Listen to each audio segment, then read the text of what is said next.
নমস্কার, বেকারের মুখপাত্র থেকে অরূপ দত্ত বলছি। নিশ্চয়ই আপনারা সকলে ভালো আছেন। যারা চ্যানেলটি নতুন দেখছেন তাদেরকে বলবো সাবস্ক্রাইব করে সঙ্গে থাকুন। যারা বারবার দেখছেন অথচ সাবস্ক্রাইব করছেন না তাদেরকে বলবো অতি অবশ্যই চ্যানেলটি সাবস্ক্রাইব করুন এবং নিত্য নতুন আপডেট পেতে থাকুন। যে গুরুত্বপূর্ণ আপডেটটি নিয়ে আপনাদের কাছে চলে এসেছি সেটি হলো গোটা পশ্চিমবঙ্গ জুড়ে, গোটা ভারতবর্ষ জুড়ে মাননীয় বিচারপতি, সুপ্রিম কোর্টের প্রধান বিচারপতি সঞ্জীব খান্না মহাশয়, ওনার যে পর্যবেক্ষণ 26,000 চাকরি বাতিলকে কেন্দ্র করে, এতে সম্পূর্ণরূপে পশ্চিমবঙ্গের শিক্ষাক্ষেত্রে একটা অন্ধকারতম দিন নেমে এসেছে।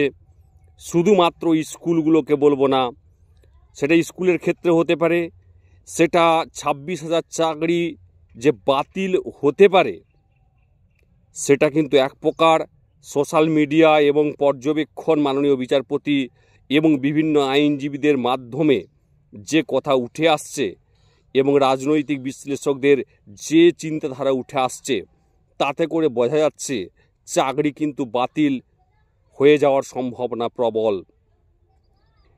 অযোগ্য যারা বেআইনিভাবে বা ঘুর পথে পেয়েছে সেই স্যাগ্রিগেশন পশ্চিমবঙ্গের সবাই চাইছে, ভারতবর্ষের সবাই চাইছে যাতে করে যারা যোগ্য, যারা সারা দিন রাত পড়াশোনা করেছে, যোগ্যতার পরিচয় দিয়ে যারা চাকরিটা পেয়েছে তাদের কোনো মতে যেন চাকরি বাতিল না হয়। হ্যাঁ বন্ধু, বেকারের মুখপাত্র ইউটিউব চ্যানেল যোগ্য যারা ইন সার্ভিস রয়েছেন তাদের পাশে রয়েছে।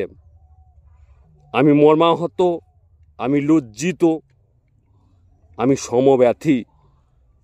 যারা যোগ্য ইন সার্ভিস তাদের যদি চাকরি চলে যায় তাহলে এই রাজ্য সরকার, এই কমিশন, এই দেশের বিচার ব্যবস্থা এবং এই দেশের যে ইনভেস্টিগেশন তদন্তকারী সংস্থাগুলো রয়েছে, সেটা সিআইডি হতে পারে, সিবিআই হতে পারে এবং কমিশনের বিভিন্ন আধিকারিক হতে পারে, মন্ত্রী আমলা হতে পারে, কেউ ছাড় পাবেন না। কারণ হচ্ছে এরা একে অপরের সবাইকে বেশিরভাগ দায়ী। হ্যাঁ বন্ধু, একদম পরিষ্কার। একজন যোগ্য চাকরি প্রার্থী হিসাবে যোগ্যতার সাথে সারা দিন রাত পরিশ্রম করে সে পরীক্ষা দিয়েছে,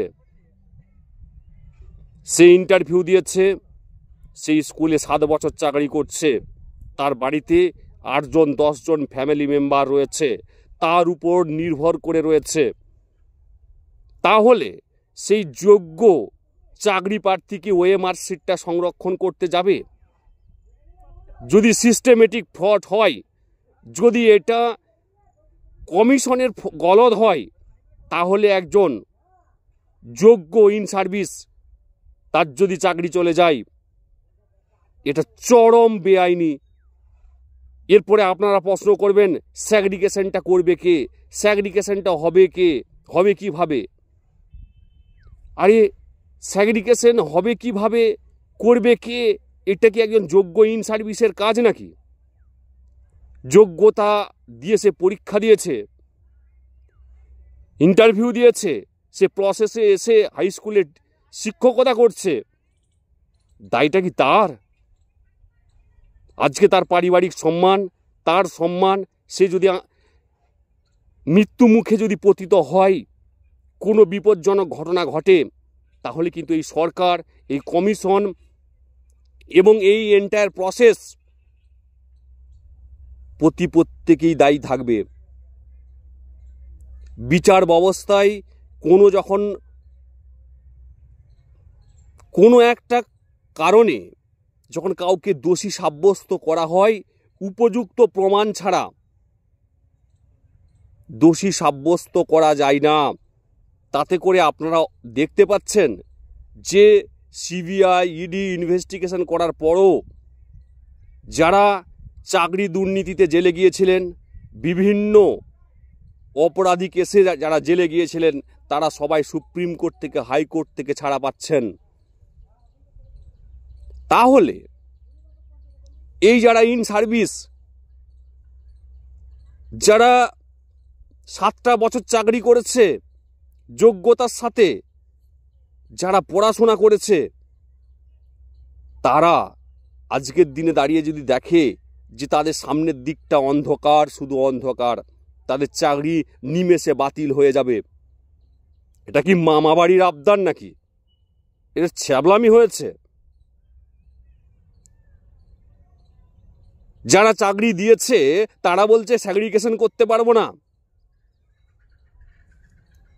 এটা কি ধরনের ছ্যাবলামি?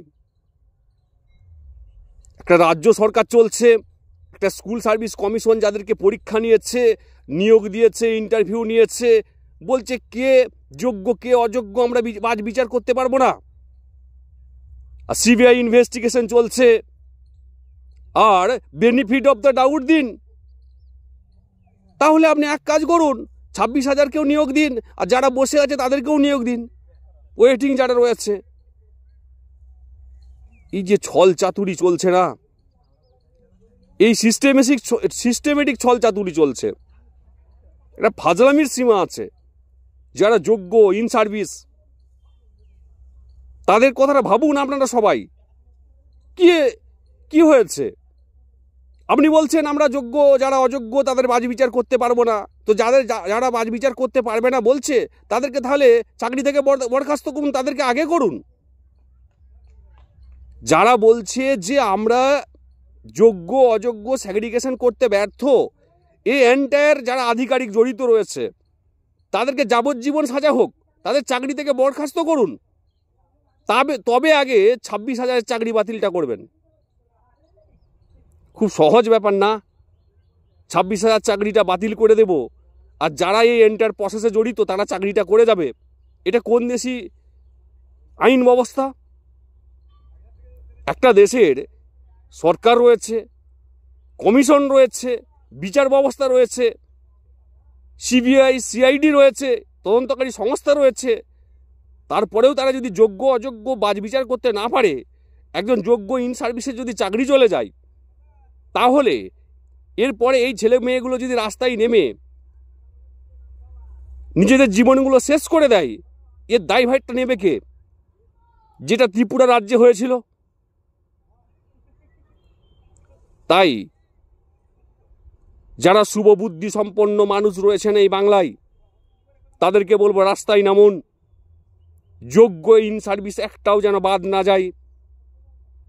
যারা টাকা দিয়ে পিছন পথে পেয়েছে তারা উচ্ছন্নে যাক, কিন্তু একটা যোগ্য ইন সার্ভিসের যেন জীবন থেকে চাকরিটা না চলে যায়, এই ব্যবস্থা করার জন্য আমি আহ্বান জানাচ্ছি।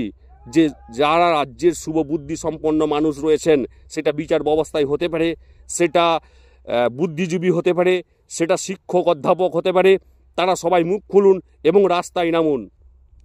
একটা যোগ্য ইন সার্ভিসের চাকরি যেতে পারে না এই স্বাধীন রাষ্ট্রে। সে অনেক কষ্ট করে সে পড়াশোনা করে চাকরিটা পেয়েছে, তার দায়িত্ব না যে ওএমআর সিটটা তাকে সংরক্ষিত করে রাখতে হবে। তাই বন্ধু, আমি আমার মর্ম, ব্যথা, কষ্ট, সহানুভূতি সব রইল যারা যোগ্য ইন সার্ভিসদের সঙ্গে। যদি তাদের চাকরি বাতিল হয়, তাহলে অবশ্যই আমি তাদের পাশে থাকবো এবং কাঁধ মিলিয়ে লড়াই করব। একটা যোগ্য ইন সার্ভিসের চাকরি যাতে না যায়। যারা পিছন পথে পেয়েছে তারা উচ্ছন্নে যাক, এই নিয়ে আমার কোনো কথা নেই। যদি খবরটি ভালো লাগে, আমার কথার সাথে যারা একমত, তারা অবশ্যই সঙ্গে থাকুন, উৎসাহিত করুন এবং চ্যানেলটিকে সাবস্ক্রাইব করে সঙ্গে থাকুন। ভালো থাকবেন বন্ধুরা।